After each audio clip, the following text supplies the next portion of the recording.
এই Nokia মোবাইলটাতে battery error দেখায়, চার্জে লাগালে ব্যাটারি ইরোর। এই দেখুন চার্জে লাগানোর পরে ব্যাটারি ইরো লেখা আসছে। তো প্রথমে এটা আমরা খুলে নেব, খুলে নিয়ে এই যে বিএসআই লাইনটা আছে, তো বিএসআই লাইন থেকে একটা জাম্পার করে নিয়ে থার্মাল লাইনে দিয়ে দেবো।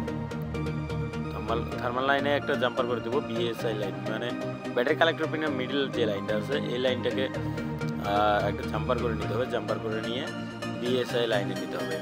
আপনাদের সুবিধার্থে বোঝাই দিই, এই যে এই লাইনটা আছে এইটা নিয়ে এই যে ধীরে ধীরে নিচে যে আপনার দুইটা যে রেজিস্ট্যান্স আছে তা একদম শেষেরটার নিচের অংশটায় দেওয়ার পরে যখন আমরা চার্জে লাগালাম, চার্জে লাগানোর পরে দেখুন চার্জ হচ্ছে। ব্যাটারি লাগানো নেই,